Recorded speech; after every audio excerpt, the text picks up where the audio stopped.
Alors on va parler pour finir des pays du tiers-monde, parce que alors là, le système dont je viens de vous parler, il est merveilleux parce que, bon, c'est très bien d'endetter une belle sœur dans une petite ville, c'est très bien d'endetter une grosse entreprise dans une capitale, mais le top du top, c'est d'endetter tout un pays d'un coup.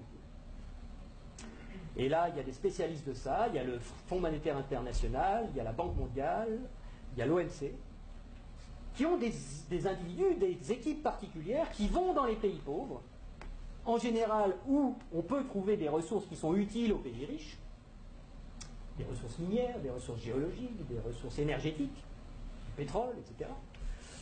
Et on dit aux dirigeants de ces pays, est-ce que vous savez que vous êtes assis sur des montagnes de profits? Mais comment vous allez faire pour les tirer du sol, pour les extraire? Vous n'avez pas d'usine, vous n'avez pas de route, vous n'avez pas d'ouvriers, vous n'avez pas de savoir-faire, vous ne savez rien. Et pourtant, Dieu sait que vous pourriez vous enrichir, et enrichir votre population.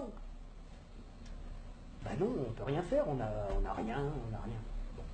Ben écoutez, nous, on est le FMI, on est la Banque mondiale, on peut vous prêter des milliards de dollars. Et avec vos milliards de dollars qu'on va vous prêter, vous allez pouvoir exploiter vos ressources et nous rembourser haut la main sans problème.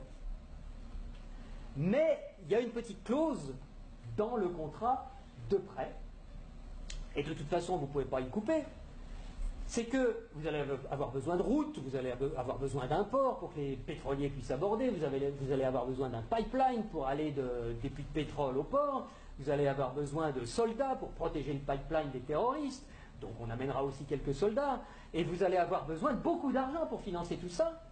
Et à qui vous allez acheter tout ça? Où sont vos entreprises? Mais on vous a dit, on n'a pas d'entreprise. Ah bon? Ben écoutez, c'est pas grave, nous on en a. En Occident, beaucoup, on en a plein. On a Halliburton qui fabrique des usines, on a Areva qui a besoin d'uranium, on a Bouygues qui fabrique des autoroutes, des ports, tout ce que vous voulez, on va vous faire ça aux petits oignons, pas de problème. Et c'est comme ça que ça marche. On vous prête 15 milliards, sous réserve que vous fassiez travailler nos entreprises, de toute façon vous ne pouvez pas faire autrement. Donc regardez bien ce que ça fait au point de vue monétaire. Il y a 15 milliards qui sont créés ex nihilo par le Fonds monétaire international et la Banque mondiale. Le Fonds monétaire international, c'est un organisme qui récupère quelques dépôts de la plupart des pays de la planète qui servent de garantie pour faire des crédits, des prêts aux pays sous-développés. Donc il y a 15 milliards qui partent de la Banque mondiale et qui vont sur les comptes du pays sous-développé. Et aussitôt ces 15 milliards-là qui sont dans le pays pauvre, ils retournent dans le pays riche pour aller payer des entreprises occidentales qui vont dans le pays pauvre faire du boulot, construire des trucs. Du point de vue du pays riche, quand vous allez vendre des produits et des services dans un pays pauvre à l'étranger, pour vous, c'est quoi? C'est des exportations ou des importations? Des exportations. Voilà. Je vais aller exporter une usine, Areva, moi français. J'exporte une usine, j'exporte du travail, j'exporte des chars, j'exporte des fusils, j'exporte des outils, de l'outillage. Donc, ce qui est génial, c'est que les 15 milliards qui sont partis des pays occidentaux, qui sont allés dans le pays pauvre, il y a des services qui sont exportés par les pays occidentaux envers les pays pauvres, et l'argent, qu'est-ce qu'il fait? Il revient dans les pays riches, les 15 milliards, ils reviennent. Bon. Et donc les 15 milliards, c'est comme si on avait eu une belle sœur qui avait emprunté 15 milliards et qui nous les distribue, puisque les ouvriers des entreprises des pays occidentaux, les actionnaires des entreprises des pays occidentaux, ils vont avoir plus d'argent grâce à ces 15 milliards qui reviennent. Donc ils vont les dépenser dans l'économie, ça nous fait des transactions nouvelles, de l'emploi nouveau, qui va ruisseler dans notre économie. Mais c'est pas tout à fait comme si c'était des belles sœurs qui les avaient empruntées, parce que les belles sœurs, il aurait fallu qu'elles rendent les intérêts, et donc qu'elles reprennent leur argent et qu'elles en reprennent le double, et que nous, on ait des nouveaux emprunteurs qui arrivent pour payer les intérêts des nouvelles belles sœurs. Là, non. C'est qui la belle sœur qui paye les intérêts? C'est les pauvres.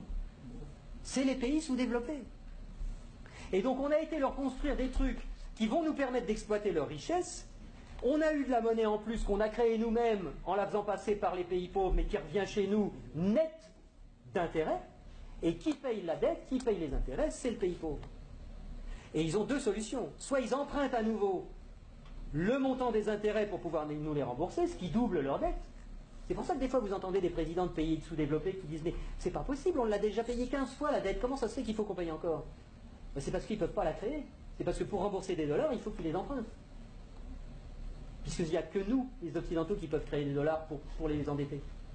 Et donc, soit ils empruntent pour continuer à payer leurs intérêts, soit ils vendent leurs ressources pour presque rien.